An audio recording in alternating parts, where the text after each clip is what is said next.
Good morning, everyone. Thank you, everyone, for being here today. We're going to get underway. I am Gary Chauvin with the Water Supply Division here at the Texas Commission on Environmental Quality. Welcome to our second Drinking Water Advisory Work Group meeting of 2019. This is a quarterly meeting. Our next meeting will be in July. We are going to follow our standard format today. Before I get into the agenda, this meeting is always webcast, so people can tune in remotely and access the presentations and information remotely. So we welcome anyone who is tuning into the webcast, and we always encourage this to be an interactive meeting. We have plenty of time today for questions, discussion on any of the topics we're going to talk about today, and we certainly always encourage ideas for future DWAG meetings. So please be vocal in what you want to hear about down the road. We would love to hear your feedback for ideas for presentations or topics you want to hear about, problems you're having, questions you have, that kind of thing. If you are tuning in on the webcast, you can interact with us via email and send your questions or comments, and we'll be checking that in real time. You can send your questions or comments during the meeting today to DWAG, D-W-A-W-G, at tceq.texas.gov, G-O-V. One more time, that's DWAG, D-W-A-W-G, at tceq.texas.gov. And we will get your emails, and if you have questions, we will try to get to them here in real time. We're going to get into our program updates here momentarily. And then we have a couple presentations today. We're going to have a presentation on cross-connection control, lessons learned, and then we're going to have another presentation related to assessments under the revised total coliform rule and cross-connection issues to look for there. Any questions before we get rolling? Okay, again, thank you all for being here. And if you are tuned in on the webcast, welcome, and please don't hesitate to send in your questions or feedback via email. We are going to get started here with our program updates. First, we have Linda Saladino with our occupational licensing update. Thank you, Linda. Good morning, everyone. In your packet, it does give, we provided the first quarter of the fiscal year and the second quarter. You could have something to compare to. I will just say that the numbers are a little bit different than what I usually expect. I usually expect second quarter, the numbers to be a little bit lower, simply because our applicants are not available during the holidays, and our staff is usually not available during the holidays. So we usually don't process as much, but it looks like we actually did more, which just attests to the people who were here actually did a lot of work. So that's kind of what happens. The pass rates kind of, they do differ sometimes between quarters, just because you have fewer number of people. But usually as you get to the over the entire fiscal year, the entire year, those changes kind of dampen out. And we do see more variability, let's say in the upper level licenses, like the B levels, just because you have fewer people. So it can only take one person to actually change those pass rates and that kind of thing. The other thing, if there's no questions particularly about those numbers that are included in your agenda materials, did want to say that just an update on the computer-based testing. We have been very aggressive in the last couple years within the section in the division, the PRS division, of contracting with many more computer-based testing sites. We're actually trying to get at least one, if not more, in every region across the state of Texas. But we're having some difficulty in some of the west, or actually one particular West Texas region, of finding computer-based testing. We'd like, our initiative is to become, have more computer-based testing sites available, so that we're finding it, the operators and the applicants are liking this. It's much more convenient. They don't have to wait for the 1 day a month testing at the regional office. There is usually a small fee included, but They are able to go in whenever they're ready or right after maybe a training class. So it seems to be very, very popular. Right now, the number of applicants using computer-based testing has far outnumbered the in regional office paper-based testing. So it's really taken off. It could speak to some of the new applicants we have in the field in operators, that they're more comfortable with computers. We still have those who prefer the in-paper test, and there are some small systems that have told us that even the small cost, additional cost for the computer-based testing is too much for their budget. So, but that's an initiative that we've taken on, and just to let you know that we also have heard of some proctoring issues from our stakeholders. So if you have some problems or you hear anything about that, even proctoring at the regional offices, if you have any issues, please let us know. Call Occupational Licensing, okay? Call us. We will follow up on that, any complaints, any issues that we've had. We will be doing a private solicitation for a contract. All of our previous contracts have been with public entities and schools who already have a testing center. So this is kind of different, but we've put in a lot of, hopefully, safeguards to make sure that the private entities that apply and that we accept will have the same standards of service that our public universities and community colleges. So are there any questions? Yes.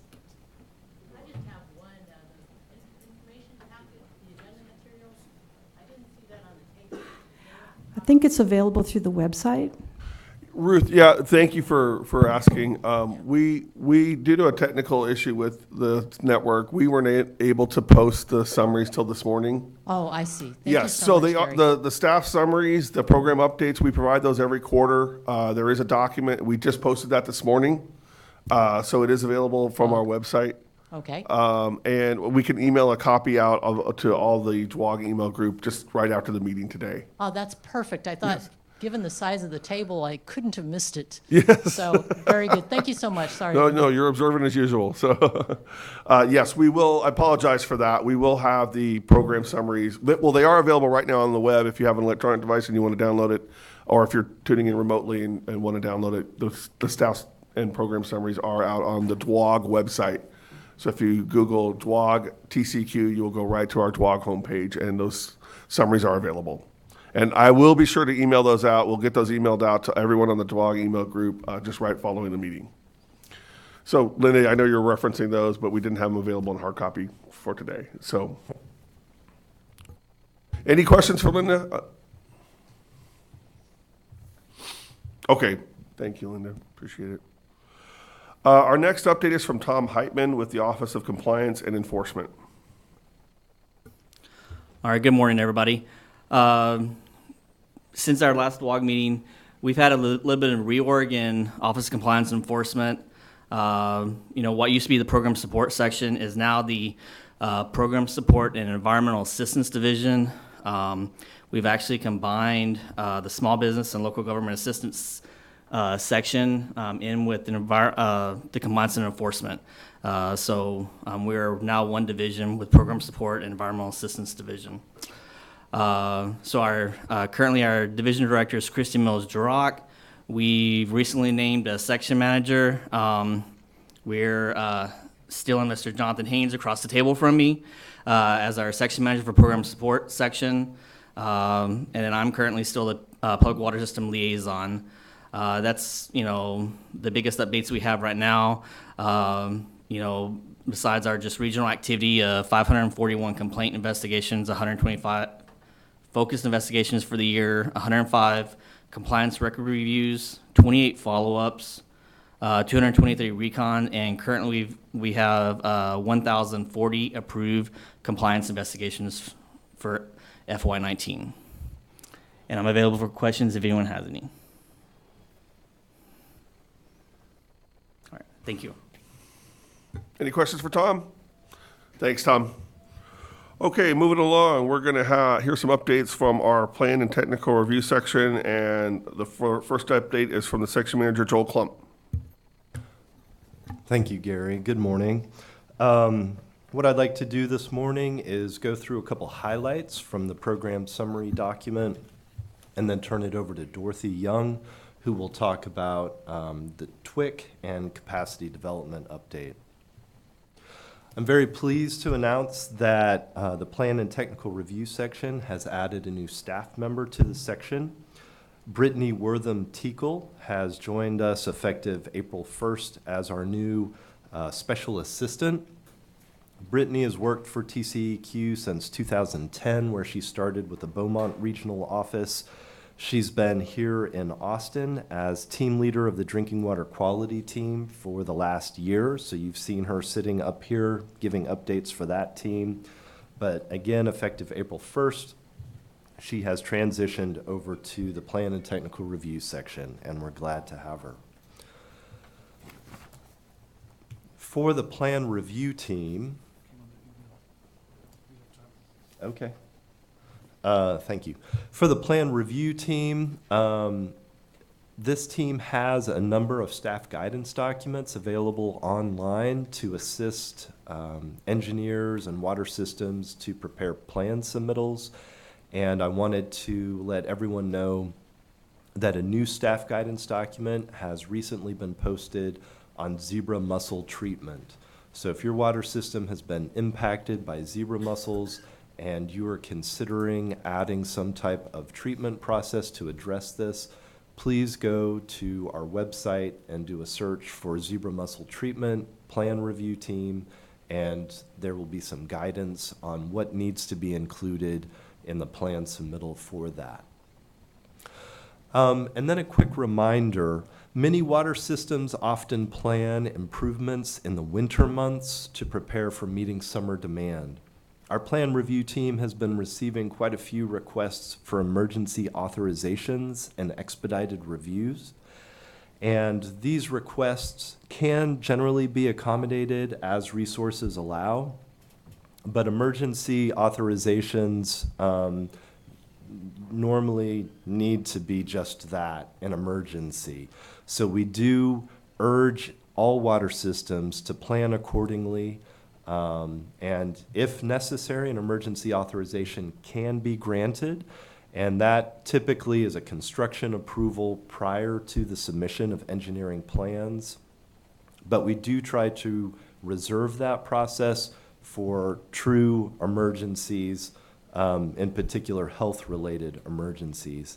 That does also require us to coordinate with our regional office to confirm that there is an emergency. For the technical review and oversight team, just one announcement. We'd like to let everyone know that TROT, Technical Review and Oversight Team, has approved 2 alternative technology methods for monitoring individual filter effluent from membrane units used for pathogen removal. Information about these 2 approvals can be found online through TCEQ's webpage. If you'll go do a search for Technical Review and Oversight Team, that will get you to the page that gives more information about that. The third team in our section is the Response and Capacity Development Team. This team includes the Texas Optimization Program. So a couple notes about TOP. From January to March of this year, there were 2 TOP recognition program events. Staff conducted 1 special performance evaluation at a surface water treatment plant, and 7 customized technical assistance activities were performed around the state. Our cross-connection control assistance group is also housed in this team. And I'd like to remind all of the DWOG meeting participants that there is a quarterly meeting of a cross-connection control subcommittee, which is a subcommittee of the DWOG. The most recent subcommittee meeting was held on March 6th. And for more information about this, you can look online as well. At this point, I'd like to ask Dorothy to give her updates. Good morning. A couple updates from the Capacity Development Program. We participate in the Texas Water Infrastructure Coordination Committee, which is a voluntary umbrella group of state and federal regulatory agencies, assistance providers, and funding groups. We meet every other month, and our next meeting is May 23rd, and it will be hosted here at TCQ, and it'll be over in Building F in room 2210. When you get your packet, either online or what Gary's going to email you, there's my contact information, the TWIC website, a little description of the organization. We really encourage entities, if you work with entities that are looking for funding or other kinds of assistance, and want to talk to all the funding agencies in one place and at one time, folks can call in or attend the meeting. You can just contact me to get on the agenda. We're getting a lot more participation. Even though Harvey seems like a long time ago in some ways, the funding is now catching up. And so FEMA and GLO are participating more and more in TWIC. FEMA's trying now to identify projects they haven't been able to fund and find other folks to fund them, so there's a lot of partnerships going on that way. So if you're ever interested in finding out more, please feel free to give me a call. And secondly, I'm on the planning committee representing Texas for a new workshop that is being developed by the EPA Office of Research and Development and Region 6. This is sort of a pilot, and Region 6 is the first area they're trying this in. Office of Research and Development is primarily just what it says, research and development wing of EPA, and they have a office in Cincinnati and some in DC too. They normally do work on pretty technical issues and invite states and other EPA groups to join them at workshops. They're expanding it this time to include water systems. So let me just quickly read you the invitation that we got about this. And also in your packet, there'll be contact information, registration. This is a free day-and-a-half event in Dallas. So the EPA Office of Research and Development and Region 6 cordially invite you to participate in the Small Drinking Water Systems meeting to be held in Addison, Texas, May 21st through 22nd. The goal of the meeting is to understand technical issues faced by Region 6 states and small drinking water systems, to establish a forum for networking and exchanging ideas. They are hoping that the small size, I think it's going to be limited to about 60, will encourage a lot of discussion. It's primarily focusing on water chemistry. A lot about DBPs, a lot about distribution issues. States are going to have panel discussions about how they've dealt with some of the water age issues and different water chemistry things that have come up. So one of the primary participants as a presenter for Texas is going to be Clayton Nicolardi, who is on the team that I'm on, but does a whole lot of different work, and he has a lot of really good experience. I think he's making 3 different panel presentations. So again, that's free, May 21st and 22nd, and all the contact information is there, and they would really like to see a wide variety of folks, consultants, water systems, and regulators. Any questions? Thank you. Thank you, Dorothy. A question has come in through email that I'd like to read for the group so that you're aware of this question and concern. Specifically, the question regards House Bill 1857, which allows for the exemption of certain private property requirements for licensed plumbers to be used for work to be done. The question is, how will this affect TCQ rules and concerns for cross-connections? Specifically, how will this affect municipal utility districts that rely on customer service agreements to reduce the risk of cross-connections? For the individual that submitted this, I will get in touch with you individually following this meeting. Our initial response is that our review of House Bill 1857 has not indicated to us that it will change in any way the way that TCEQ rules and regulations for cross-connection control and backflow prevention are applied. However, again, I'll reach out to you individually so that we can have some dialogue about this. Okay, any questions, comments about any of the material for the plan and technical review section? Okay, thank you very much. Thank you, Joel. Thank you, Dorothy, for the updates. We're next going to hear from the section I manage, the drinking water standards section. We have two teams in the drinking water standards section, the drinking water assessment team. That team handles the lead and copper rule, the revised total coliform rule, and the groundwater rule. We also have the drinking water quality team, and that team handles all chemical compliance as well as the surface water treatment rule, and other disinfection byproducts, radionuclides, as well as the disinfectant level quarterly operating reports. So we're going to hear updates from both of those teams. I really just have one update today. We're real happy to announce that we're going to be sending out to every water system in the state a new postcard that provides information about our Texas Drinking Water Watch website. And Stephen was kind enough to bring a few of these postcards, and they're up here on the table if you want to grab one. But all public water systems in the state will be receiving this. We're going to send it to all the administrative contacts for every water system as well as the public water system contact. So I think we're sending this to over 8,300 different individual contacts. But it's a real nice postcard that we hope can be a conspicuous reminder that this is a resource all the time for water system operators or for any water system staff. If you're not familiar with Texas Drinking Water Watch, this provides information to you in just as soon as we get it in real time. It's the public-facing web page for our safe drinking water information system that we use to do compliance and store data. So the postcard has the URL, the web address for Texas Drinking Water Watch, tells you some of the information that is always up to date and posted on Drinking Water Watch. It's got some contact information for us. And then it's got information about if you need to make a change to, say, your inventory data, you have a new person in a new role, or you have something that's changed about your water system. Tells you how to get in touch with us to make updates for your public water system.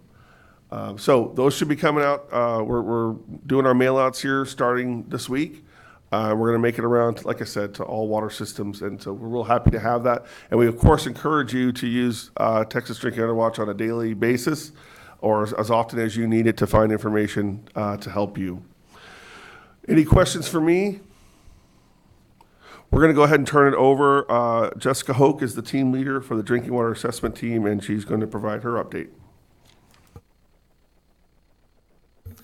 Hi, so my name, as Gary said, is Jessica, and I'm the team lead for the Drinking Water Assessment Team. I don't really have very many updates for this quarter.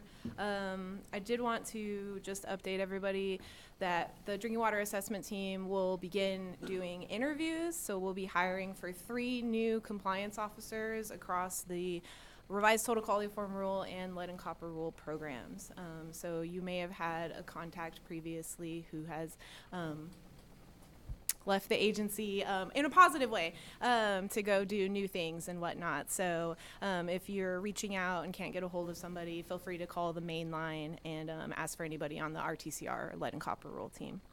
And I just had one other significant reminder, and that's just related to RTCR compliance.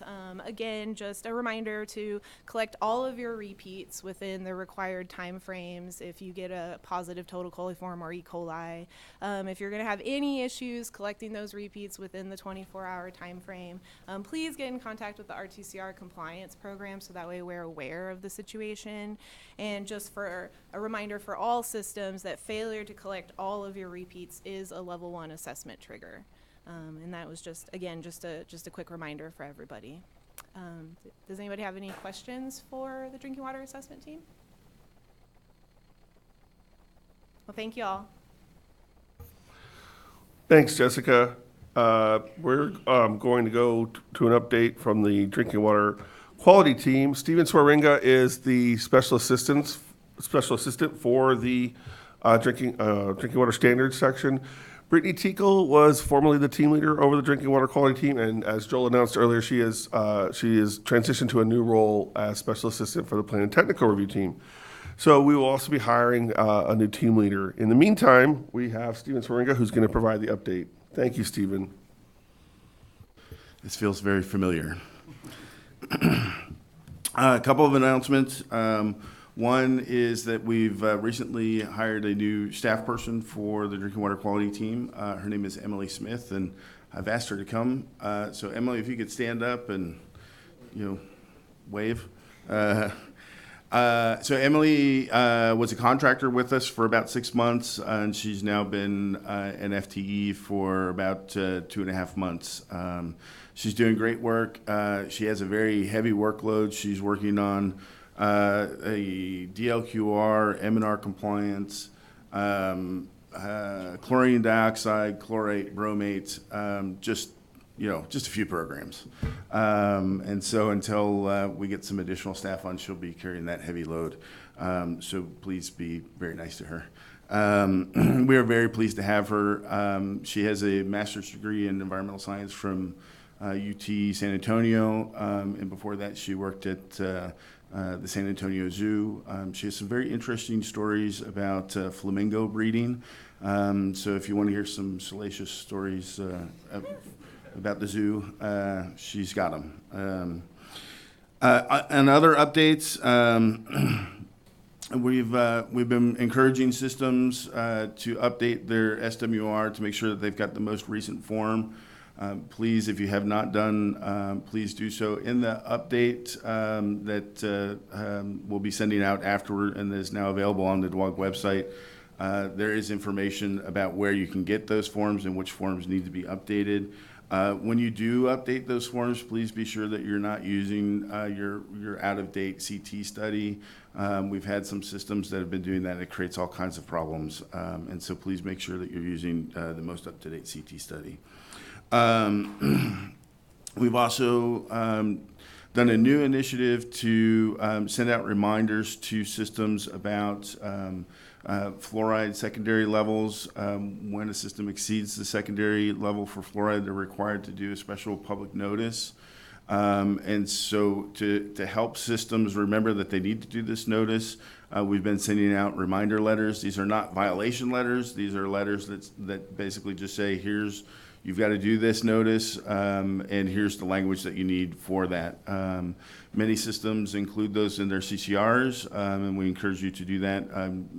With those notifications, you're only required to do it once per year. So please be sure to be aware of that. And if you're getting that notice and you have questions, again, you can call the main line, and we have staff that can help you with that. And one other thing about the postcard, it's not so much about the postcard as it is about as part of sending this postcard out, we also updated the instructions for how to use. Actually, we didn't update them. We created instructions for how to use Drinking Water Watch. A lot of folks have questions, especially those that are new to it. And so we've created really short PowerPoint presentations that show you how to get to whatever information it is that you're getting to. I think we've maybe created 7 or 8 so far. So if you see something that you're not sure how to get to, or you're kind of bumbling around in there and trying to figure it out yourself, let us know. And we can help to create another PowerPoint and put it up on that website. It's pretty easy.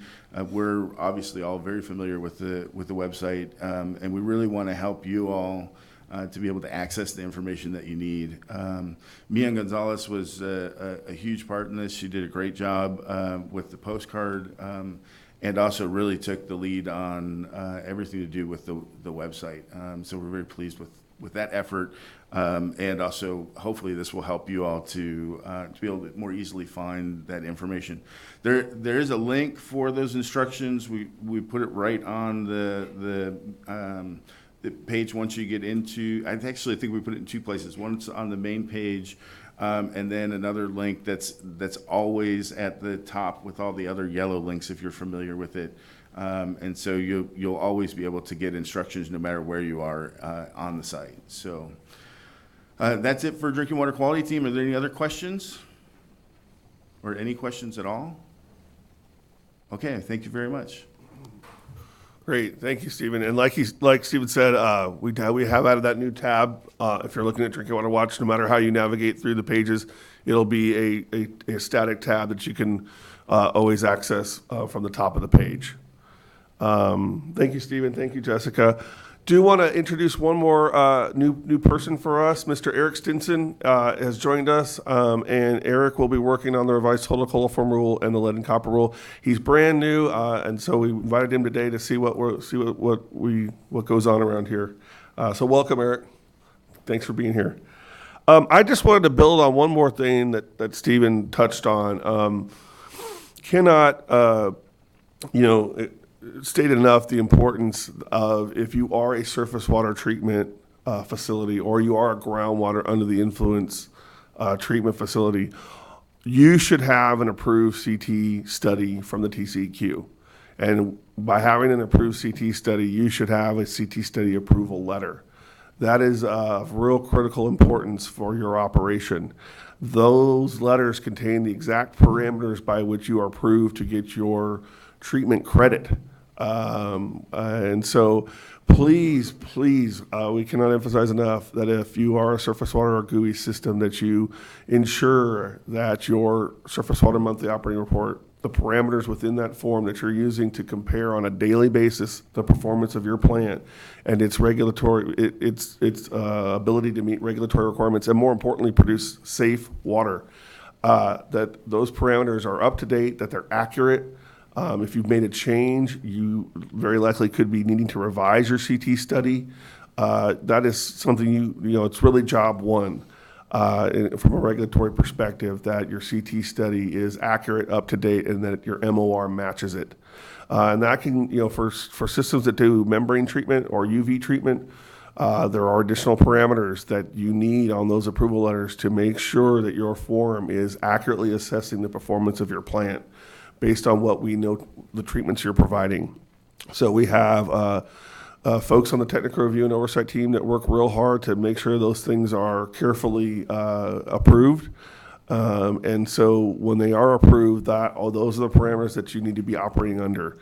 If you have any questions about that, if at any time you feel like something may not be up to date or accurate, or you've made a change that needs to be considered, please do not hesitate to contact either the Surface Water Treatment Rule Compliance Group, which is Donald Hunter, Claire Carlton, and Christina Barrera, or myself, or Steven Swaringa, or you can reach out to the Technical Review and Oversight team, or the person who did your approval for the CT study. If you're not familiar, CT study stands for concentration time, and again, it is something that all surface water systems or GUI systems, groundwater under the influence of surface water, are required to have an approval from TCEQ to operate under. Any questions about that? Okay, thank you very much. That concludes our updates from the drinking water standards section. We're going to move over to the drinking water special functions section and hear an update from the section manager, Michelle Risco. Thanks, Gary.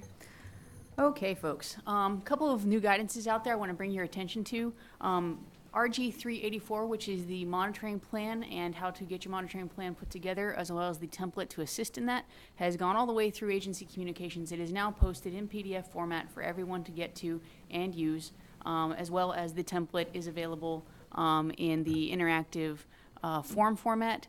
And you should be able to get to that through our website just by putting in RG 384 or looking in the publications catalog. There is also a guidance out on population and connection that published in mid-January. We just received a request last week to do a presentation on DWOG about that, so we are working on that for in the future. However, if you read through it and you have any specific questions, please feel free to send those in to the inventory team, and we'll get those together, A, so that we can address your question, but B, so we can share it during our DWOG presentation when we're able to get that together for y'all. Couple of high-level things that I want to do before sending it off to my team leaders. Our enforcement section has gone through some new programs and instilling those, specifically pre-enforcement, which is trying to reach out to people before they go to compliance, because we want them to return to compliance. We don't necessarily want them to go through the process of having to have a formal order and have to pay penalties and fees and things like that.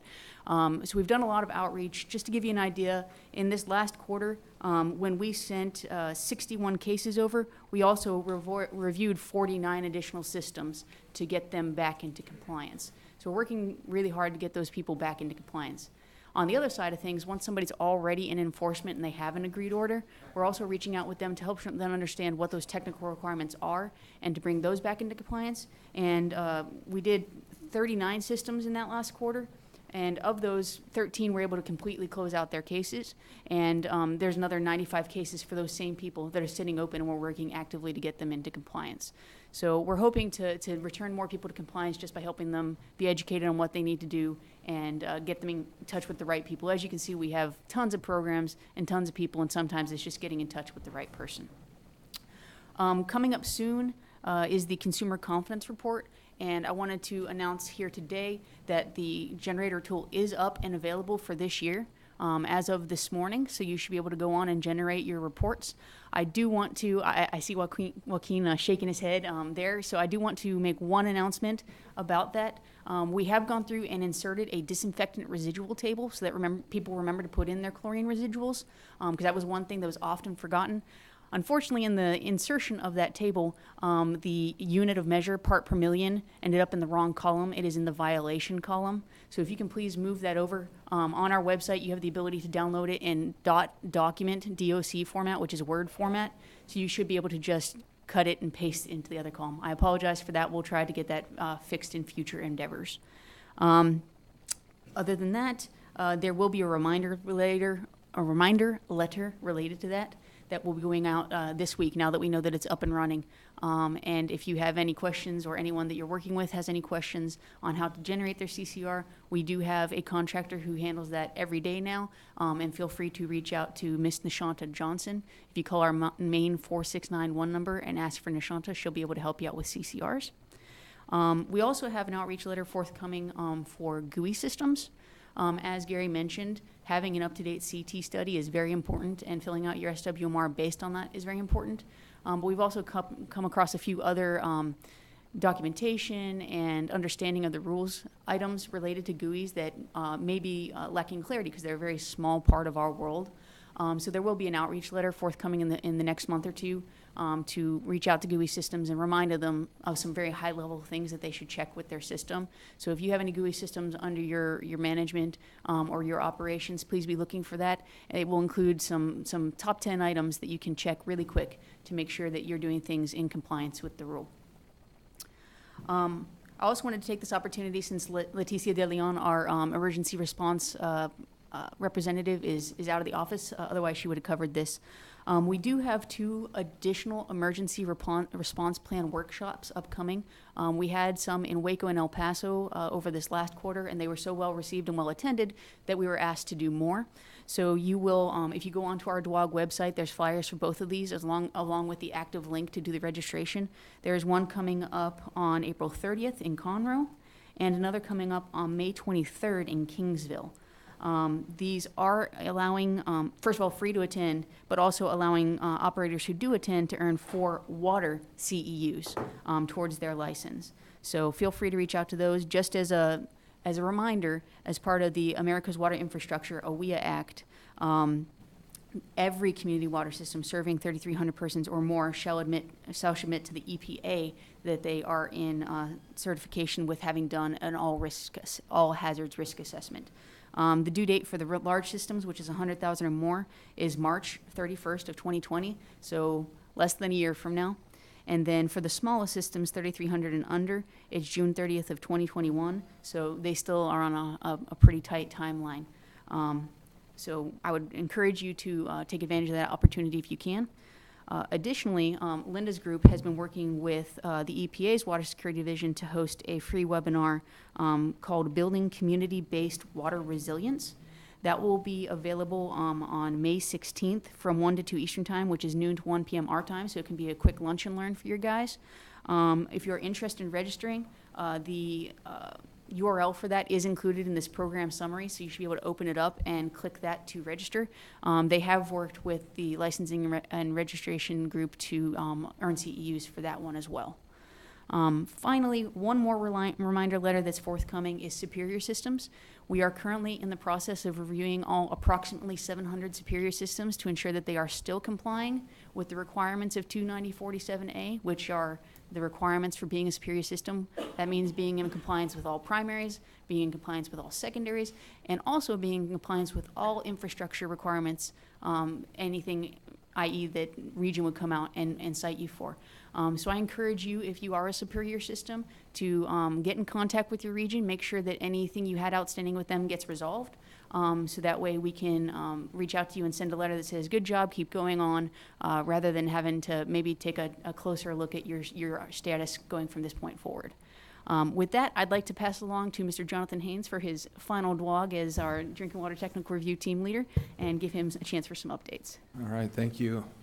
So the updates for the Drinking Water Technical Review Team are on pages 16 and 17. I won't go through those numbers, but you can find them there. I did want to announce we did have a staff member, an enforcement team member, enforcement officer leave, Emily Young. She left for a new opportunity, and the hiring process is underway for filling that position, so we expect to have that filled probably here in the next month or so. The Compliance Monitoring Data Portal is a project that's been ongoing for a long time. They put it on hold here for a while while they redirected some of their resources to working on CIDWS Prime, which is underway too. The Compliance Monitoring Data Portal, though, they're going to redirect resources back to that in June or July is what we're hearing. We have an effort underway to get assigned a vendor as part of that process so we can work with them. So we're hopeful that in the next year we're able to get the Compliance Monitoring Data Portal up and running. And this is a portal that will allow laboratories and water systems to submit samples and operating report information. And it's a cloud-based system that all states are going to be using, all the labs and water systems. So it's an important part of the new development efforts that we're undergoing here in drinking water. CIDWS Prime is undergoing testing right now. Again, this is a project that's been in play for quite a while. They are making inroads. We are doing testing right now and providing feedback. The latest I'm hearing is that they're hopeful by the middle of 2020 that they'll have 2 to 3 states who are into the production cycle and able to use that. And so our horizon, hopefully, for both the Compliance Monitoring Data Portal and for CIDWS Prime, is hopefully here in the next year to 2 years will be in place in those systems. I think that's pretty much all I have. If there are any questions, I'm happy to answer those. All right, thank you very much. All right, with that, Mr. Patrick Kading. All right, thank you.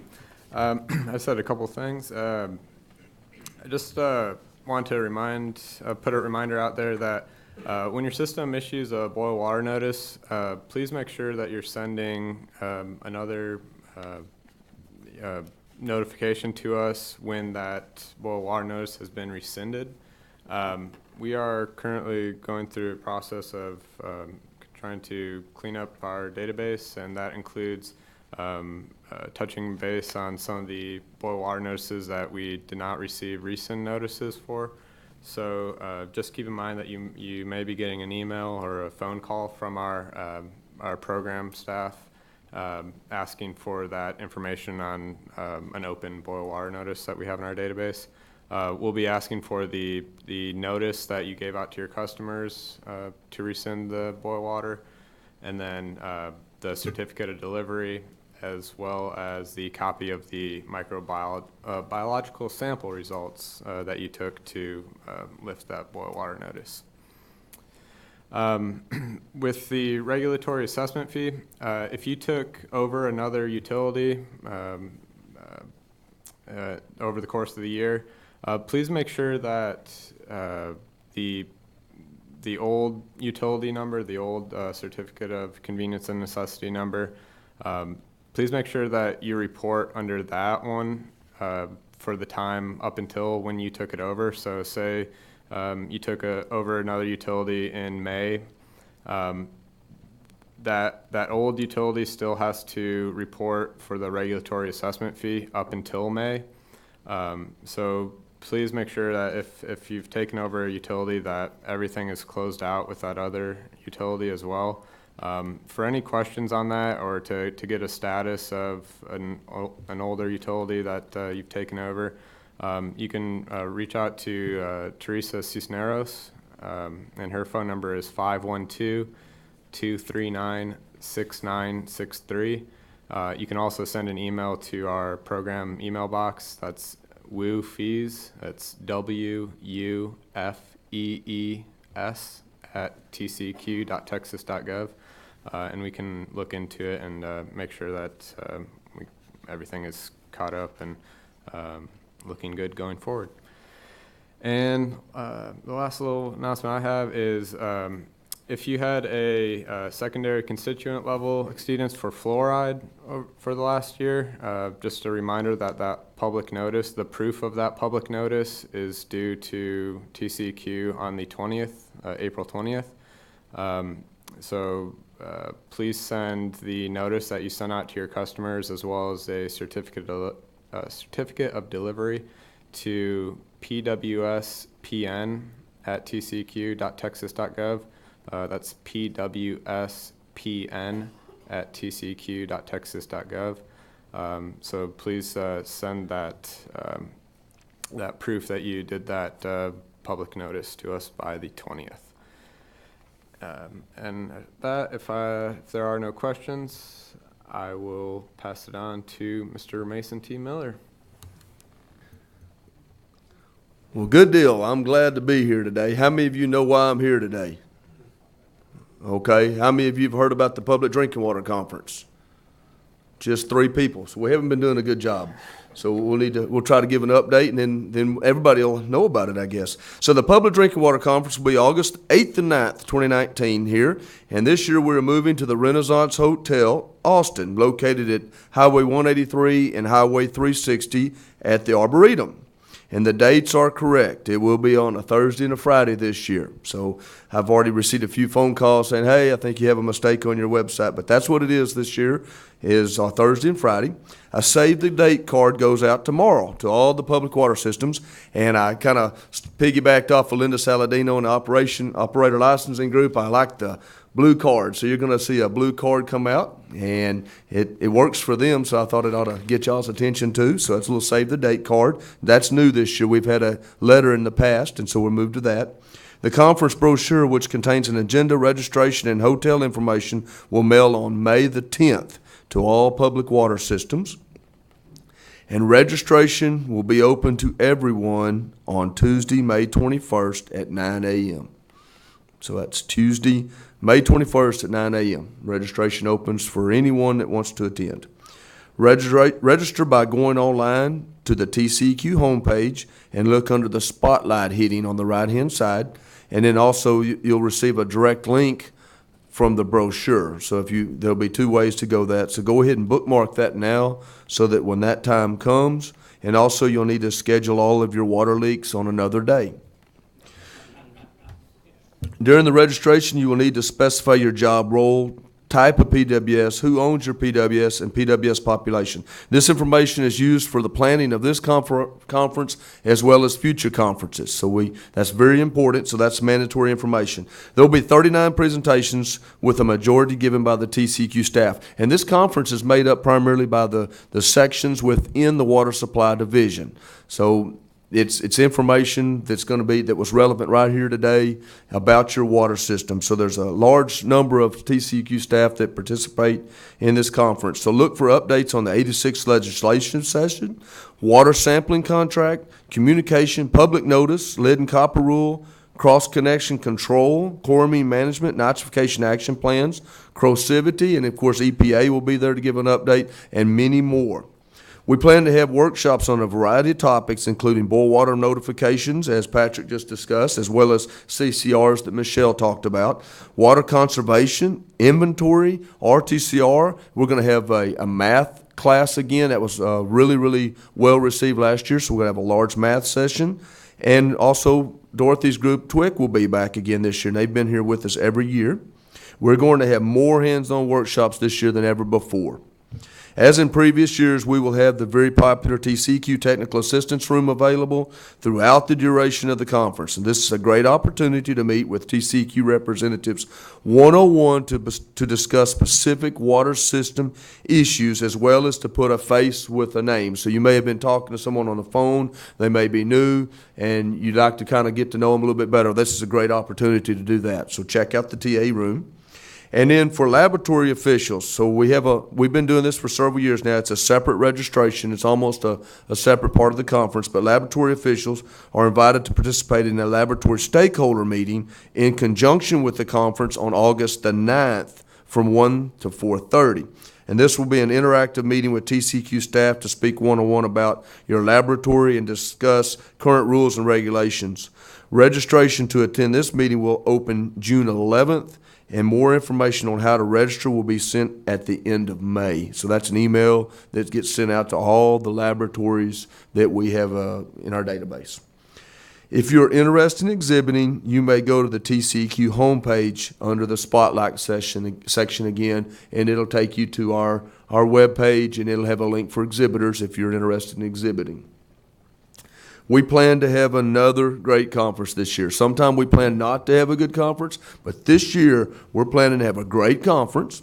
And please mark your calendars and make plans to attend. The event is August 8th and 9th. So now, a little trivia.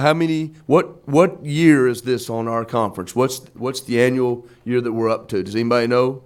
Elston, Joaquin? Y'all were part of them? It's not 20, a little lower. 16. So this is the 16th annual conference. And, we started out in 2003.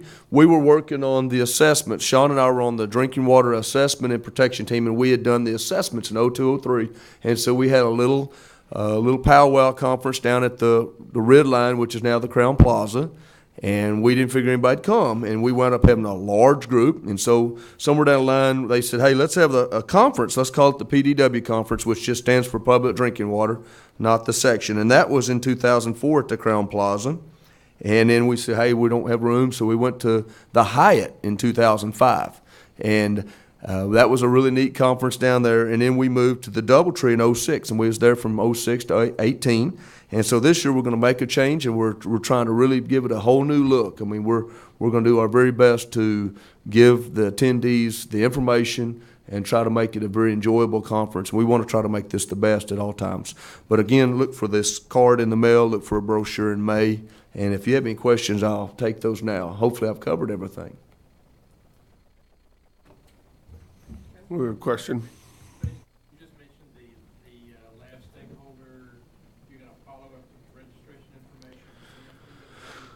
Okay, so on the laboratory stakeholder meeting, there'll be an email that's going to send out in May, okay? And the registration for that will be June 11th. So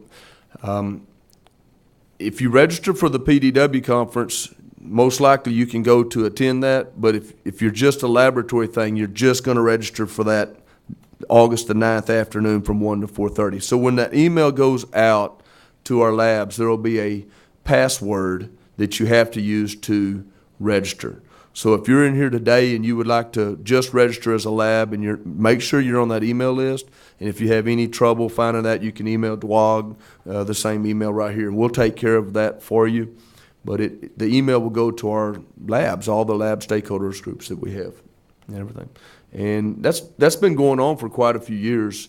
And it's been well attended. It's a good way for both groups to kind of talk about, hey, this is what we're needing from you, and for the lab stakeholders to say, hey, we're missing information on this. So that's been really well received. Any other questions? I just had a quick question. Just to clarify, May 21st is the registration begins. Is that right?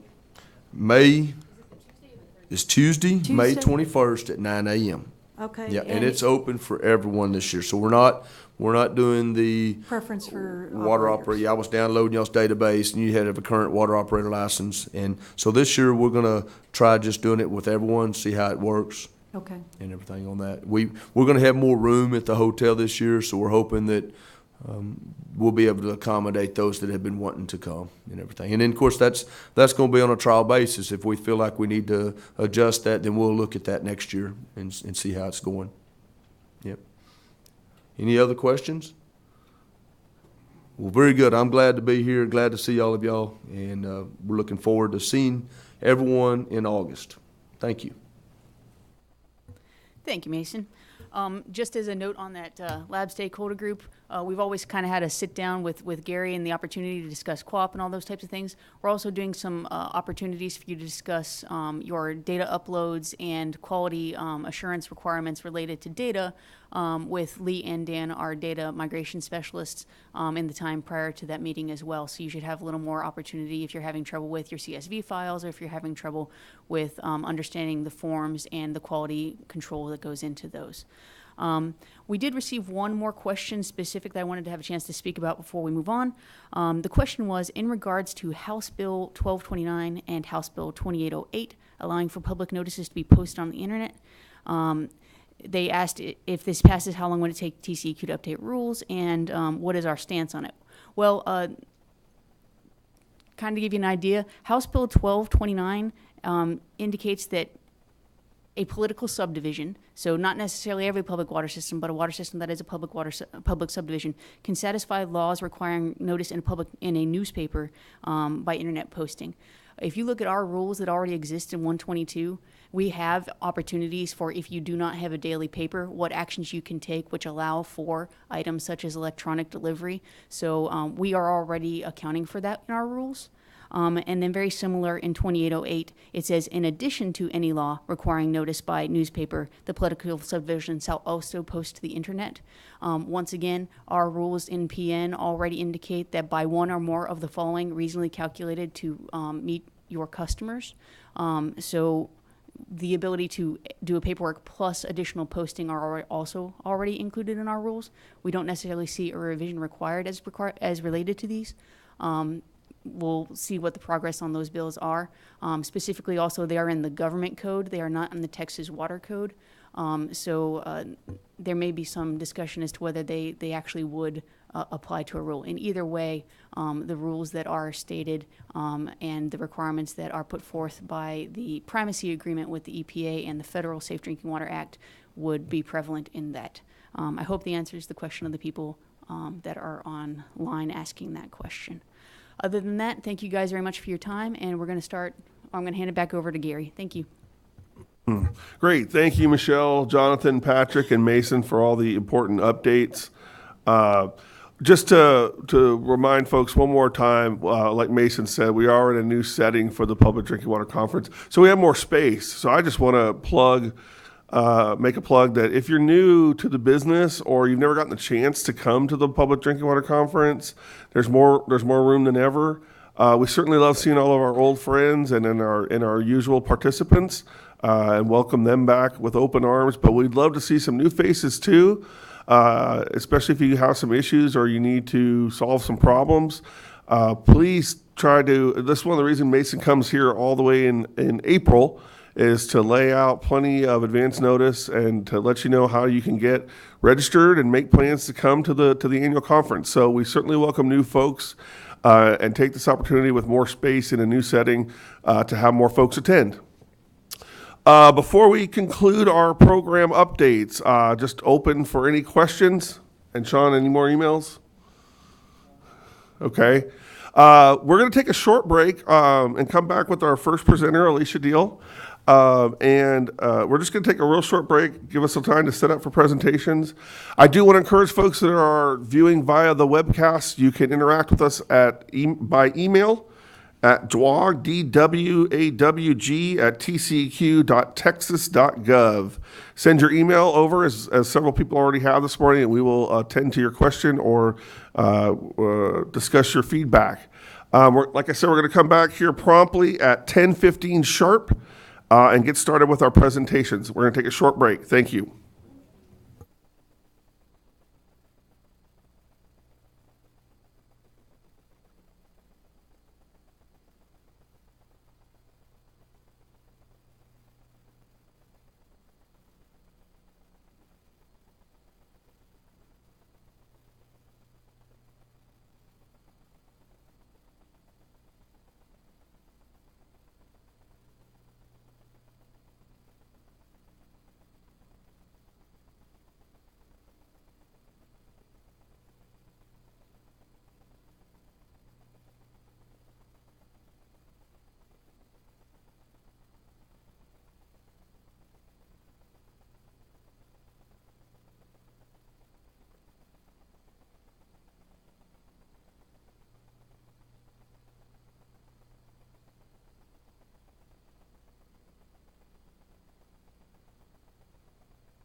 Oops, oops.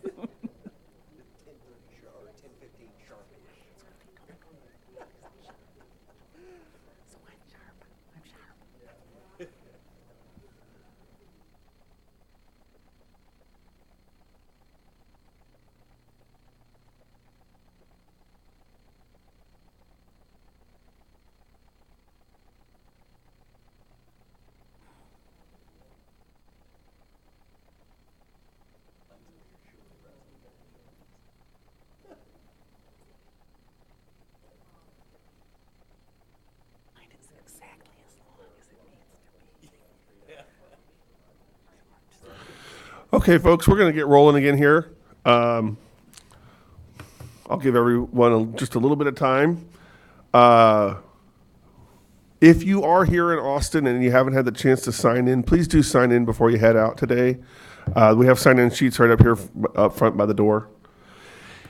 And with that, officially get started on our next segment of our Drinking Water Advisory Work Group meeting. Again, these meetings are always webcast, and we certainly welcome all of our webcast viewers. If you are viewing via webcast, you can contact us during the meeting's proceedings today with questions, comments, feedback at our DWAG email. That's DWAWG at tceq.texas, which is spelled out texas.gov, G-O-V. And we have Sean Abels manning that email box right now. We've already gotten lots of questions today through that, so please keep it coming if you've got something you want us to answer or you have some feedback for us.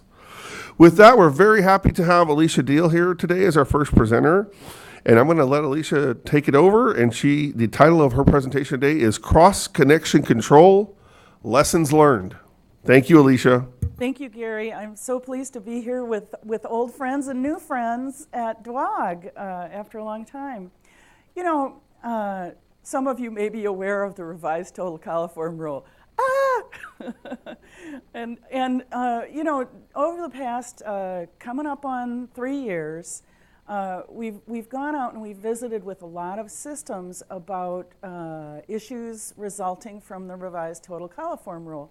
And of course, we're always trying to you know, move forward with good rules like cross-connection rules. And so we've learned a few things over the last couple of years that I'd like to share with you today. First of all, you know, I just want to say a few words about why cross-connection control is important, what we consider to be a cross-connection control program, some of the lessons that we've learned through doing the revised total coliform rule assessments, particularly the level 2 assessments where we've been going on site and helping folks.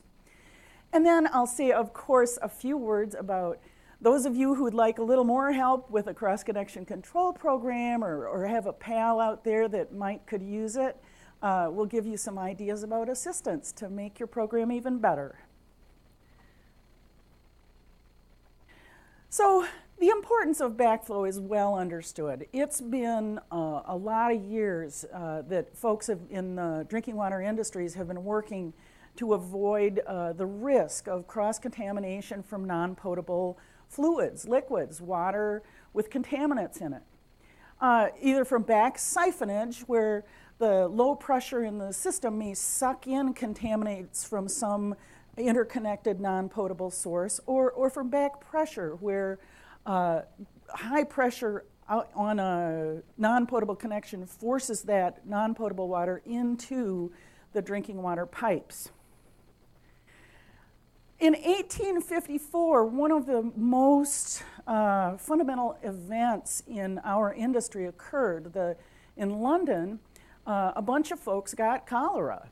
And it looked like to one of our first epidemiologists that was happening right around one particular pump. Back then, how you got water, public drinking water, was you walked down to a pump in your neighborhood or in some neighborhood with a bucket and got some water and walked back home with it. Turned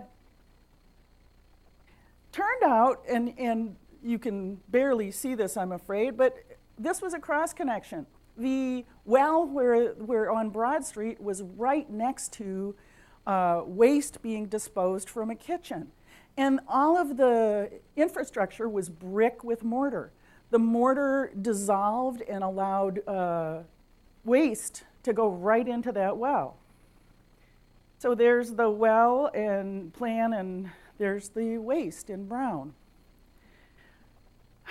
Now, historically, we did have restrictions for cross-connection control in the Texas rules for public water systems. And this started in the 40s and 50s. We didn't allow interconnections between non-potable and potable water. It had to be safe sanitary quality. And you can kind of hear the archaicness in that language. We wouldn't use that today probably because those terms might not be well enough defined for us. You weren't allowed to use plumbing fixtures that were capable of backflow or back siphonage, and check valves were mentioned, although they weren't described very well. But in 1986, the Texas legislature really got serious about it. Instead of just mentioning it in the rules, they took it and put it in the statute itself. The statute, that says, okay, this is what we, the legislature, want you, the commission, the Texas Commission on Environmental Quality, to make the people that you regulate, the regulated community, do. So in the regulations, there were adopted specific requirements that related to cross-connection control. The statute is really long, but the really interesting language is that the legislature wanted public water systems to insure against a backflow or back siphonage event in the public drinking water. So in order to implement that statute, changes and language were added to the subchapter D, the rules and regulations, in 290-44 and 46. Now, there's nowhere in our regulations where we say a cross-connection control program is this. There's no definition.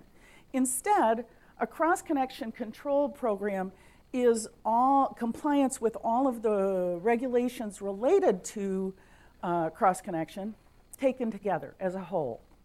So that's what a cross-connection control program is de facto. So then we get the revised total coliform rule. You have a lot of history about that. If you recall back in the 2003 time frame, what EPA was looking at was a broad-based distribution rule for the United States.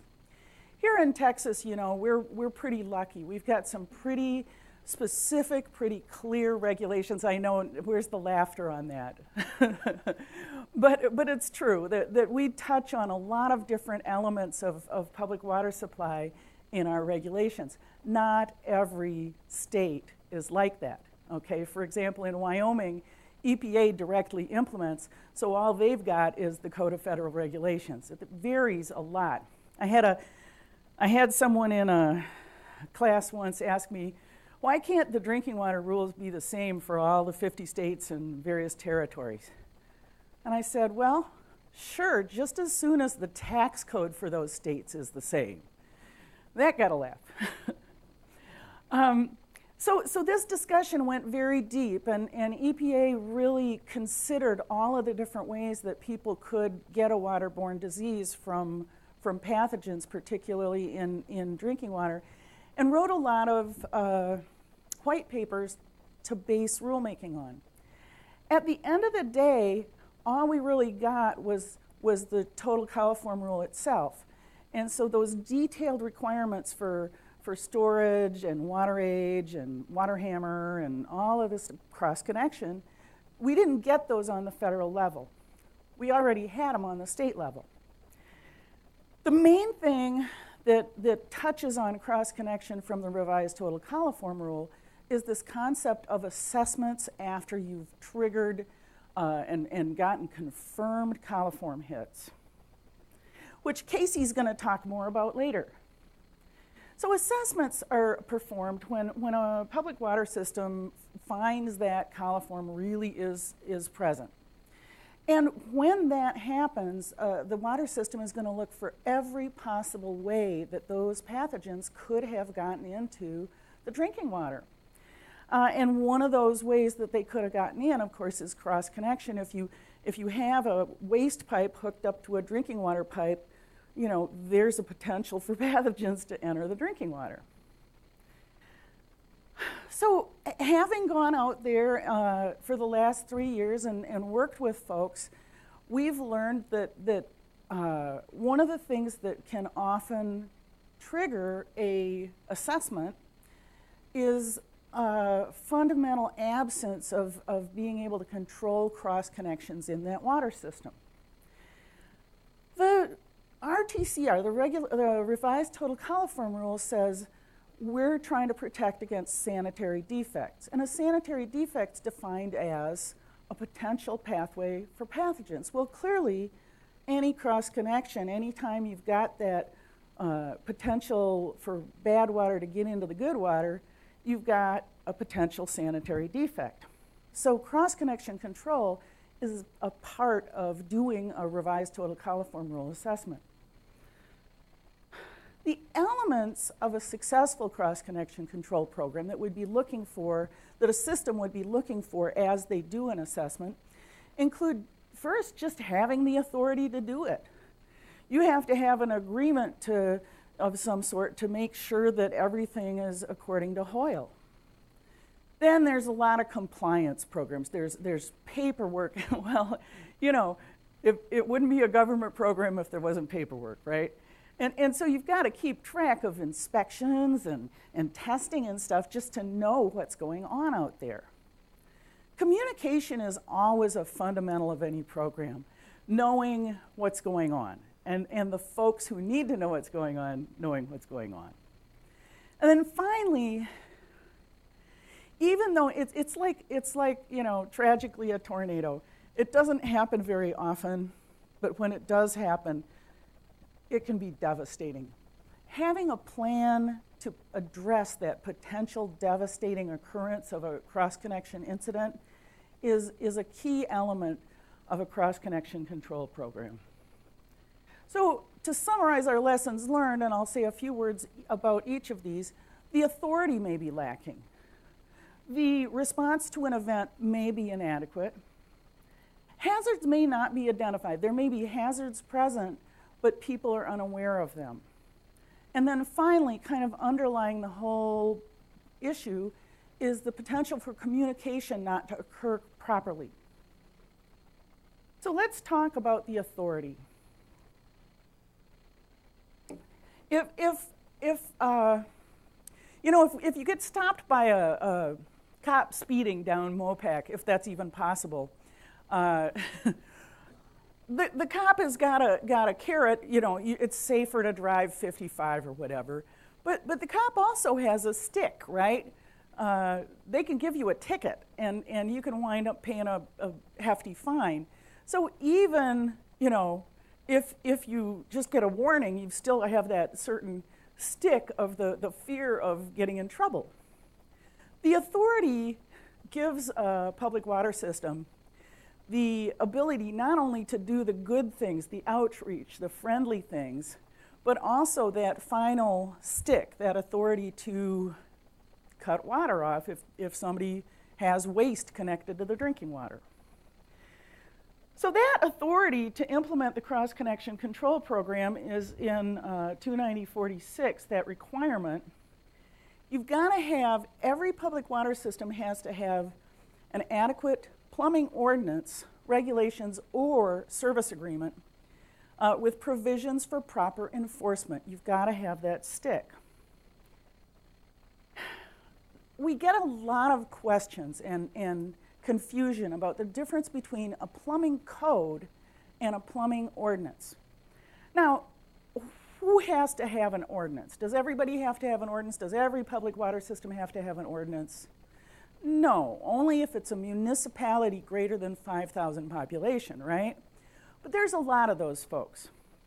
And it is a confusing deal.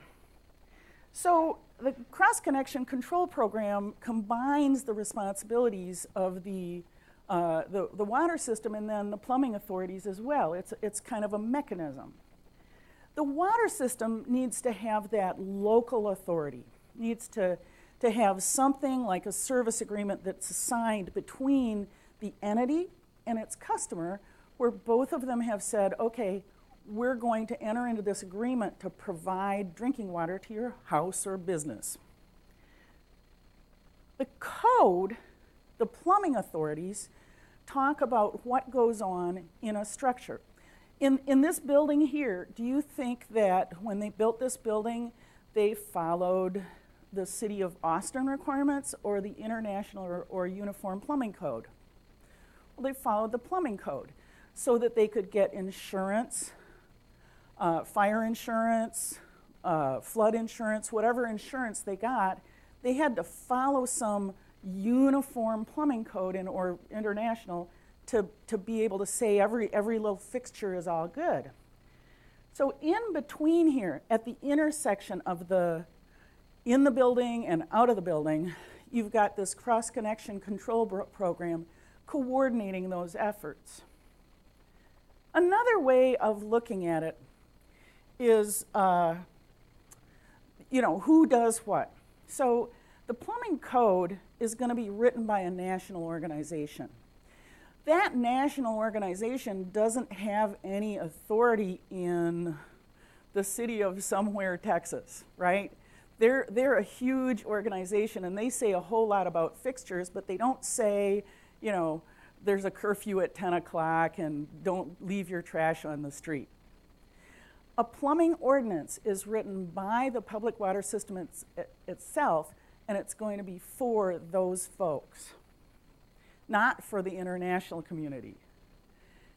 A code can sit out there, and if the public water system entity doesn't adopt it, it won't apply. I live in the extraterritorial jurisdiction of Dripping Springs. Dripping Springs doesn't apply the code to my house. They only do the city limit. So even if they had that code, it wouldn't apply to me. But if they took in the extraterritorial jurisdiction, I'd have to do whatever they said and pull a permit. The code includes a lot of detail about every little fixture, the fire sprinklers and the bathroom and the bubblers, as we call them in Wisconsin, the water fountains. The ordinance for a city doesn't have to include all that detail because it's already in the code, right? They just have to say, oh, by the way, if you're going to build a house here or building here, you need to follow those things because we want people to be safe. Most importantly, I think, the code doesn't say, oh, by the way, if you don't put those things in, if you don't do backflow connection in your building in the city of somewhere, that's a bad thing and we're going to slap your hand and give you a fine and put it in the paper. That's not in an international plumbing code or uniform plumbing code. That's going to be in an ordinance or service agreement.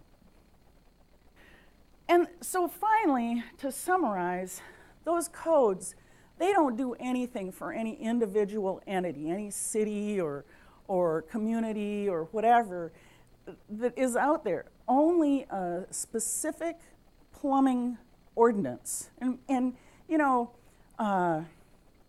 Shannon Frazier, who's kind of running the program right now, he says, really, maybe we should call this not a plumbing ordinance so much as a cross-connection ordinance.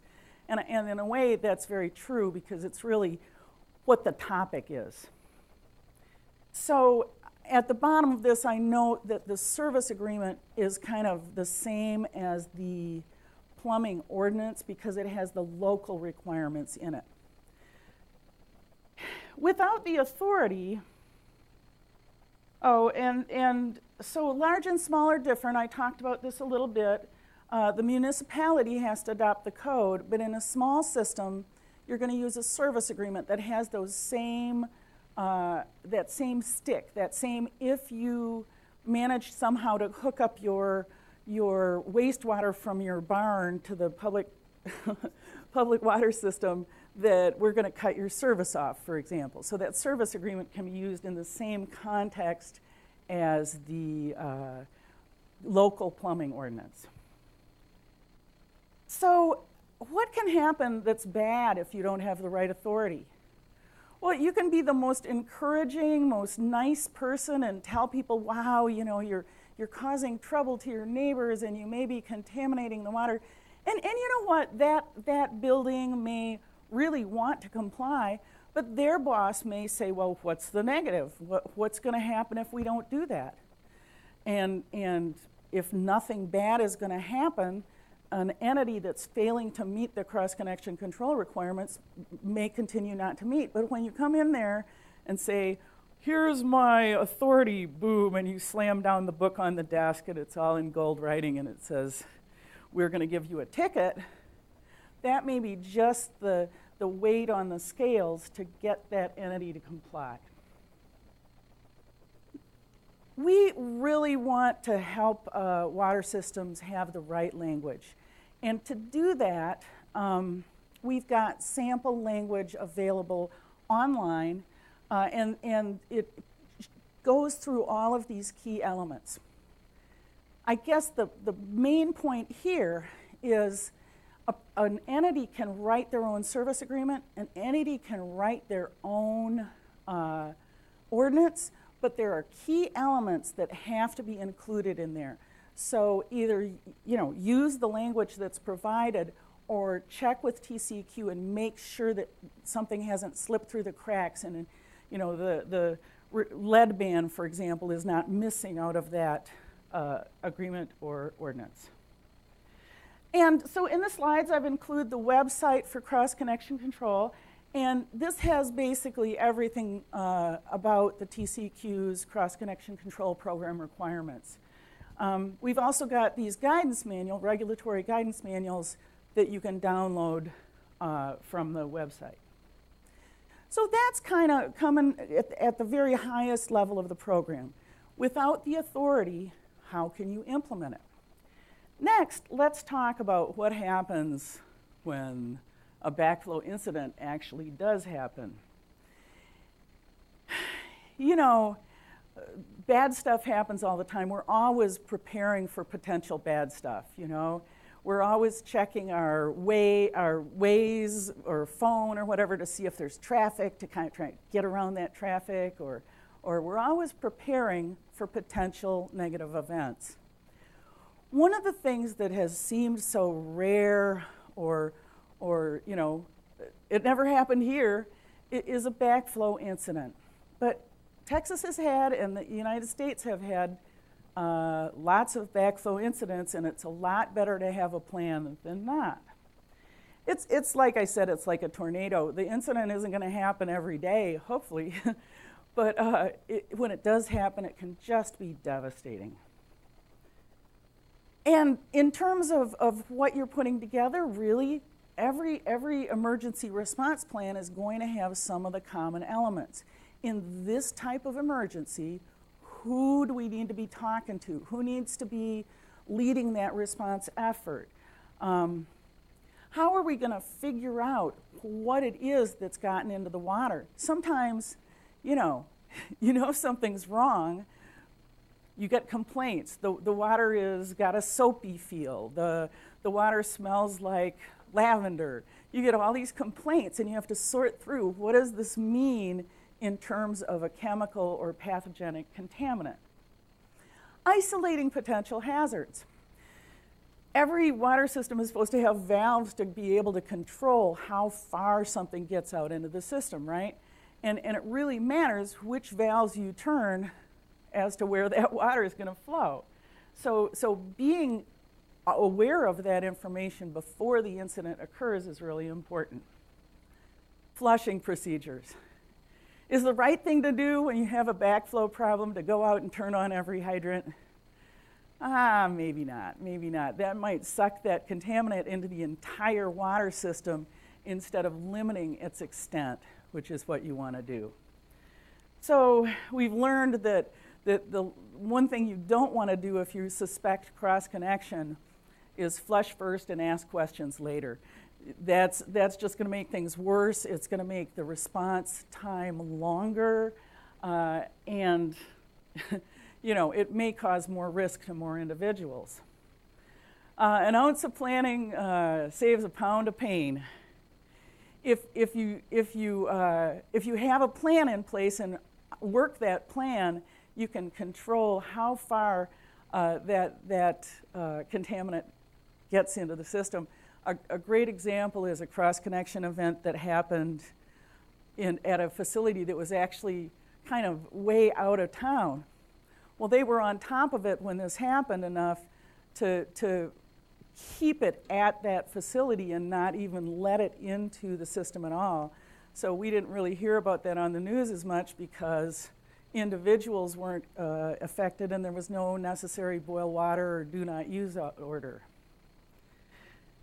So having those maps and phone numbers is really important. Any system of a reasonable size is going to have some industries. If you know what those industries are, you're going to be able to guess or target your testing.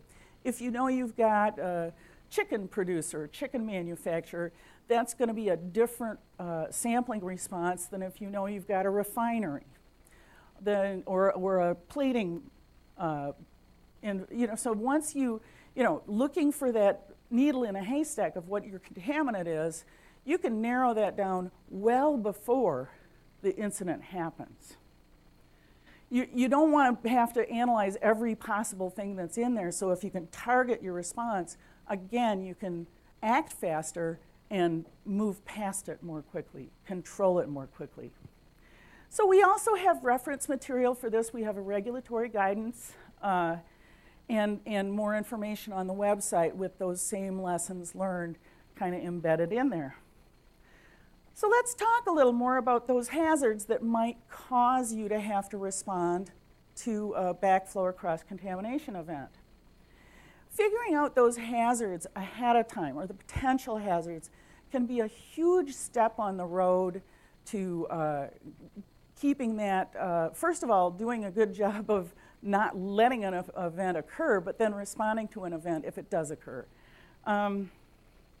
When those hazards are initially defined for a larger city during a certificate of occupancy investigation, you may be looking at something that hasn't been built out, okay? For example, driving in, I noticed that a place that used to have a Albertsons store in it, it's now a swimming place, like it's a place where they train people to swim. So apparently they put swimming pools into this old grocery store. And so would that change probably the type of backflow prevention they need, certainly the type of risk they have present?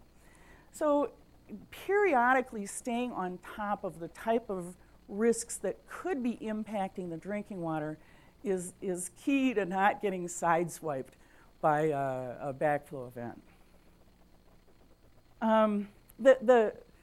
Kenny Dykes, one of my wonderful bosses, says that the customer service inspection is the keystone to a good cross-connection control program. Because, that's where you actually get eyes on the entity, be it a house or be it a big refinery or a hospital or whatever it is. When you do a customer service inspection, you see exactly what's going on. And so having those customer service inspections as a robust part of the cross-connection control program can be a key to identifying what hazards may be out there so that you can target that sampling response when an event happens. The complaints you get when there's a cross-connection control event may be all over the map. Here's a complaint. There's little pieces of white stuff in my water. Okay, well, that could be calcium, and you let it, what happens when it sits on the table? Does it go away, or does it foam? Is it oxygen put in there by your aerator? Or is it just floating there like toilet paper? You've got to actually take seriously the complaints and feed that string of complaints into somebody who can sort out what is, just the same person complaining about the same thing every time, or the same old iron pipe that produces red water all the time, versus something that's a serious cross-connection control event. And that's something that pre-planning and training and identifying those hazards, if you know that there's now a swimming pool where this grocery store used to be in, somebody complains of a chlorine-y smell in their water, well, you instantly know, I'd better check that swimming pool, right? So just being continually aware of what the chemicals or pathogens are that could be impacting that water. We've got references on this as well. We've got a regulatory guidance, and again, the website has a lot of information on there. So finally, underlying all of these lessons that we've learned about what goes wrong to cause either an actual pathogenic cross-connection event where we wind up helping with a level 2 assessment under the revised total coliform rule versus not, is communication and challenges that occur to communication. The 3 C's lead to success: communication, coordination, and cooperation, right? And there's no explicit rules that say you have to do that. It's just a good idea for any program, especially something as complicated, excuse me twice, as complicated as cross-connection control. So when we're building that picture of how people communicate in a medium-sized system, say, we've got various people. We've got the people in charge of the public water system. We may have an administrator for the cross-connection control program. Other people have a stake in this, the fire marshal, the staff at the water system. Irrigators and backflow prevention assembly testers have a real stake in cross-connection control programs. Code enforcement at a larger system that does code enforcement, plumbing inspectors, and of course, customer service inspectors all have a stake in that program, and so the communication between them is going to be really important. With that communication, there's going to be a successful program. However, you can also picture this in a different way. For example, if you've kind of got silos where people don't talk to each other, the people who are involved, say, in the public water system or the surface plant don't talk to the people who do code enforcement because they've got a really different job. You can have a situation where one set of people finds a problem, but that problem doesn't get communicated over to the people who then would need to respond or take action. And in that case, poor communication can actually cause risks. So it's possible, communication, management, all of these are trainable skills, right? This is not, it's kind of a fuzzy skill, but it's still trainable. So how do we improve communication?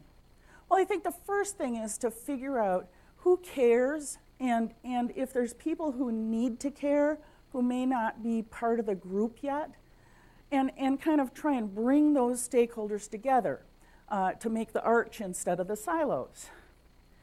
And then one of those stakeholders is always going to be the person who's going to get in the most trouble if something goes bad, which is the highest level of authority that would have responsibility for the program. So they have to be engaged at least for awareness of the importance of the cross-connection control activities. They may have a completely different expertise as long as they understand that this is a risk to the whole entity that's going to engage their interest.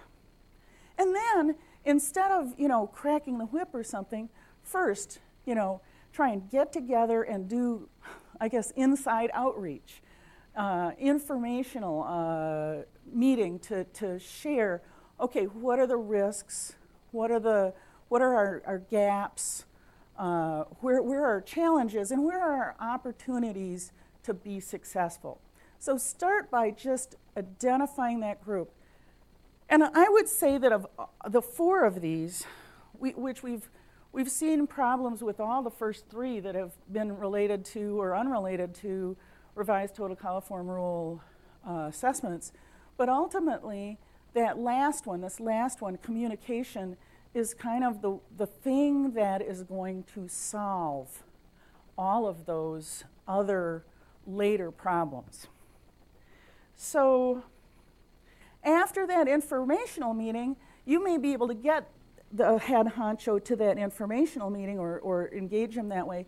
That's not going to be something where that person is going to want to come to weekly meetings. But at least you need to keep that communication path open enough that an event occurring isn't the first time that folks have heard about the potential for that. You know, there's always opportunities to keep that information flowing in a good way. Take advantage of Water Week, for example, to brag about what it is you're doing and how much progress you've made and how much improvement you may have made. Use those positive opportunities to share the successes. And that'll do a little bit to get over the feeling of negativity of a regulatory program. So finally, we have assistance. We love to help. That's why we got our jobs in most cases, is we were hoping to do something where we're from the government and we're here to help. Now, where's that laugh? So the shared mission, TCEQ, the great thing about this industry is that the TCEQ shares the mission of our regulated community, which is to ensure that Texans have safe and adequate drinking water. And so we have a couple of ways that we can help. One of the ways is a targeted cross-connection control program survey, where one of our experts in the cross-connection control program oversight comes out and sits down one-on-one and just goes through the program at your system, be it a service agreement at a small system, be it a complicated ordinance, whatever it is. We'll sit down and go through that with you. You might get some homework, you know, but it's an assistance visit, not a compliance visit. So it's designed just to focus on your program. Strengths, weaknesses, opportunities, and challenges. And we'll go through each aspect. The other way is a little more generic, but it can still be targeted. This is a directed assistance module where we'll have one of our financial, managerial, or technical assistance provider come out. We've got a nice little reference book, and we'll spend the day and we'll go through all the aspects. We will use flexibility to target it to the system's type, right?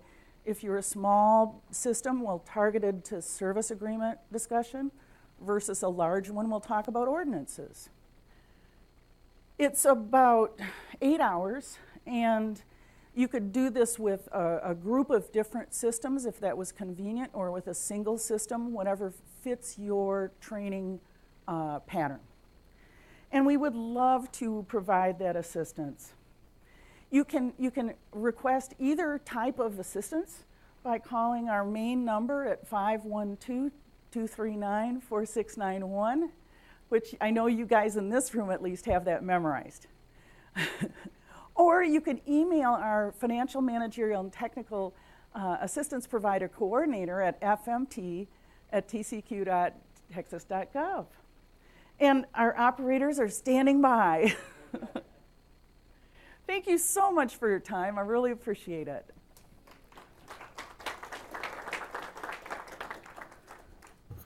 Thanks so much, Alicia. We have some time for questions or further discussion. Does anyone have questions for Alicia?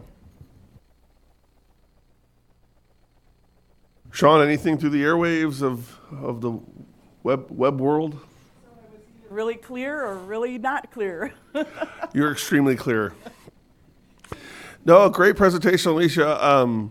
Certainly got my mind thinking about lots of things, not the least of which would be like a swimming pool grocery store combo, or maybe like a grocery store with a swimming pool in Texas.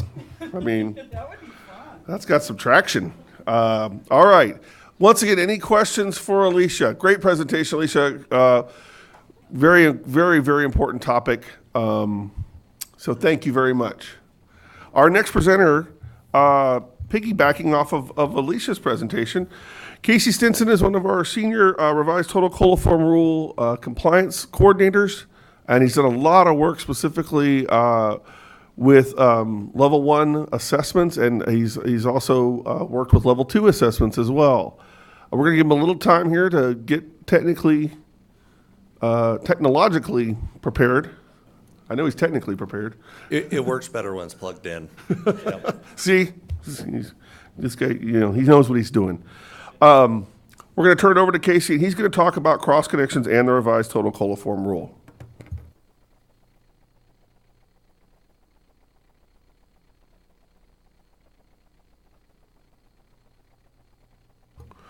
While Casey's getting ready, Casey, just give me a signal whenever you're ready. I just want to remind folks that our next DWOG meeting is scheduled for July 16th. Once again, DWOG is a quarterly meeting. It's always held right here in this room on the TCQ campus in North Austin. We always run 9 to noon. And like I've said several times, we always webcast it, so you can tune in remotely if you can't make it to Austin. But we do love having visitors in person. And then we will have our 4th DWOG meeting for the year will be in October. Casey, you? Yep. Okay. All right. Here we go with Casey Stinson. It's all downhill from there. So my name is Casey Stinson. I'm with the Revised Total Coliform Rule Program. I'm going to be speaking specifically about the Revised Total Coliform Rule changes, though we're 3 years in. We're still going to do some updates on that. And then I'm going to talk about level 1 assessment and some questions that are specifically keying in on cross connections, and finish up with a couple of examples that we have seen out in the field while doing these assessments. So what's new? Again, 3 years in, but a lot of people still haven't triggered an assessment, may not have gotten a positive since the rule change. So I always like to touch on this, specifically with small systems. If you collect fewer than 5 samples a month, the sampling requirements, the repeat requirements, and all of that have been simplified under the revised total coliform rule. Under the old rule, if you were a system that collected fewer than 5, if you got a positive, you were doing 4 repeat samples, and then you would increase to 5 samples the following month. Obviously, that was unnecessarily complicated, and now it's a little simpler. So every system, regardless of size, whenever they get a positive sample, they're going to be required to collect 3 repeat samples. There is no longer the increased monitoring requirement for those small systems the month following a positive. So if you get a positive, collect your repeats, you're back to your normal sampling the following month. And that ties into the repeats as well. Under the total coliform rule, there was an MCL violation, a maximum contaminant level violation, for systems that collected fewer than 40 samples a month. If they got 2 positives in a month, it was a violation immediately, and they were required to do public notice. That is no longer the case. Rather than triggering a violation, it now triggers an assessment. The trigger levels are the same. If you're a system that collects fewer than 40 a month, if you get 2 positives in a given month, you'll be required to conduct an assessment instead of a violation. The assessment itself is not a violation, but if you fail to complete it in the required time frame, it would then be a violation. If you're a system that collects greater than 40 samples a month, the treatment technique trigger, what would trigger your assessment, would be greater than 5% positivity in a given month. So this is just going to go into a little more specific detail about how those assessments are triggered, a couple of diagrams that'll help make it clear. So again, 40 or more, that 5% level stays the same, just instead of a violation, you're going out, you're taking a look at your system, and you're seeing why you've gotten that many positive samples in a given month. For the smaller systems, all it takes is 2. You collect a routine, one of your repeats is positive, you have triggered an assessment.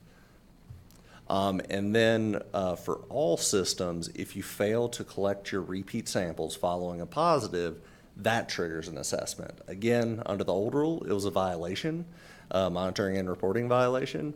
Now, it also triggers the assessment. The reason for that is we have not gotten a confirmation on whether or not the original total coliform sample was, we were unable to confirm it, so we are assuming that it was indicative of an actual problem. So the requirement is for an assessment to be conducted in that case. That is in order to be protective of public health. All right, so this is scenario one. This is a small system that collects fewer than 40. And this is how they would go about triggering an assessment. If any or all of those 3 repeats following a positive are also positive, just total coliform, that would be a level 1 assessment trigger, and they would not need to do further repeat sampling for compliance. Of course, we would recommend, if they're trying to run down what's going on, special samples are always a good option. But under the rule, once the assessment is triggered, repeats of positive repeats are no longer required. This is for the large systems. Obviously, you would then have to do, and this is something that's been lined out in the new rule as well. So whenever you get the routine positive sample, you're going to be collecting samples at the original site, upstream within 3 connections, downstream within 3 connections. Then if any of those, any or all of those are positive, you are then required to collect the exact same 3 upstream, original site, downstream. Under the old rule, it was more branching. If you had multiple positives, you would have multiple repeat chains coming off of it. This is, again, streamlined, so you're now going to be collecting those 3 sites again. And that chain will continue until either you get a clean set of repeats or you trigger an assessment. At that point, repeats of positive repeats are not required. Now, it sounds like a wordy way to say it, but for large systems, if you're collecting greater than 40, you may trigger an assessment early in the month. But if you're still performing your routine sampling, if you get a routine positive, repeats are required. And I'll take questions and happily clarify that. It's within 5 connections upstream. Right. Not 3. You said 3. It's within 5. Oh. So again, this is just clarifying. If you've not triggered an assessment yet, here's basically what we tell you when we call you. Public notice is not required. It will, I believe a note of it will be in the CCR. Note that that is not created by the generator. You will have to know whether you need to include that in your consumer confidence report. But yes, it is a requirement that you should post that into your consumer confidence report. So generally, that's a good opportunity to frame it in a positive light. You've conducted it. You're doing something proactive.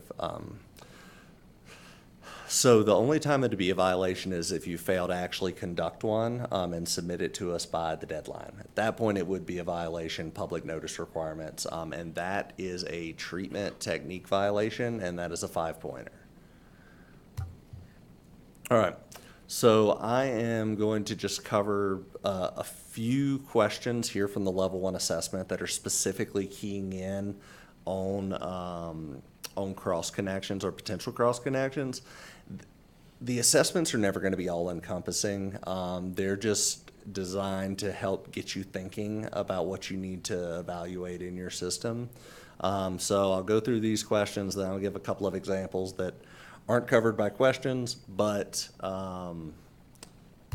we still discovered when we were out evaluating a system. So part of the assessment, as Alicia stated, was identifying sanitary defects, and pulled right out of the rule. Defects, pathway of entry for microbial contamination in the distribution system, or that is indicative of a failure or imminent failure in a barrier that's already in place. Those barriers can be physical or chemical. Right. Whenever a level 1 assessment is triggered, we are reaching out to the system. We're providing the documentation that they're going to need to be able to perform that. Level 1 assessments can be performed by the system. All right. Just to break down, these are the sections of the level 1 assessment. I believe all of my questions on this one are going to be coming from section 3, the distribution system. That's where the lion's share of the focus is on cross connections. All right, so if you'll take a look at this, number 9 is one that regularly trips people up. It is a compound question. A lot of people start reading it and they say, no, I don't have any air release devices, and mark no. If you read the question, what it's asking is, are they installed in such a manner to preclude the possibility of submergence or possible entrance of contaminants?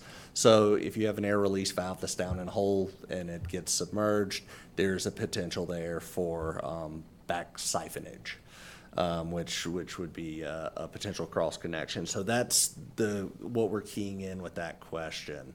Water distribution lines located not in the same trench with wastewater lines. That again, as soon as you have a breakdown in that physical barrier, you're going to have a very concerning cross connection. On to this is checking the backflow prevention assemblies, and I'll get into that a little bit more with the examples. If you had knowledge of a backflow event, that's something that you should make note of if it happened around the time that you got the positives. Those are dots you've likely already connected, but it is something we need documented so we can tie all that together on our end. And then the last thing is the appropriate backflow prevention assemblies.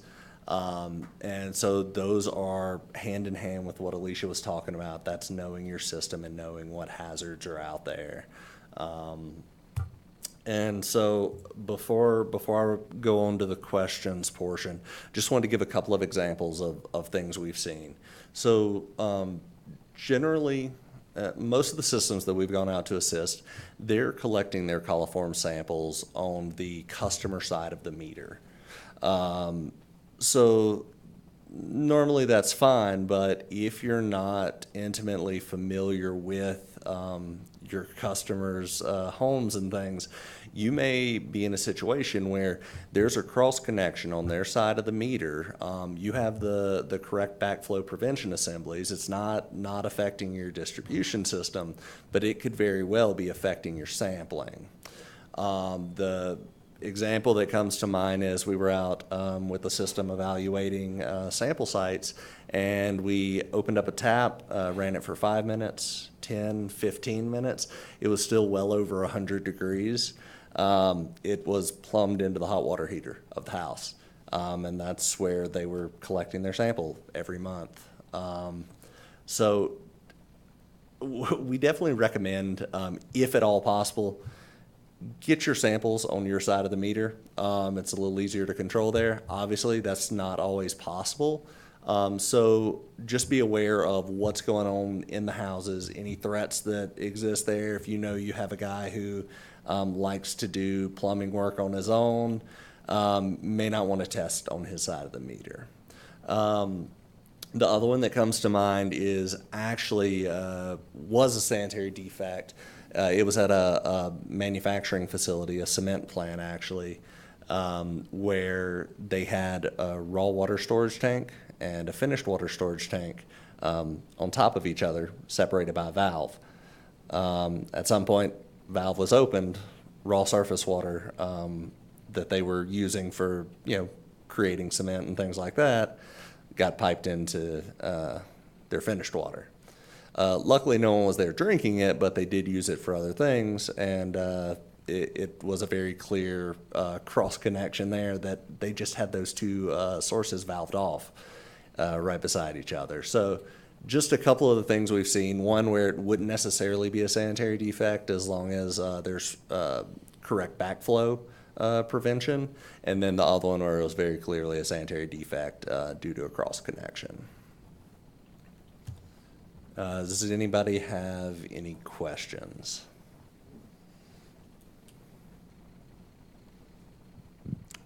right. Easy Any enough. questions for Casey?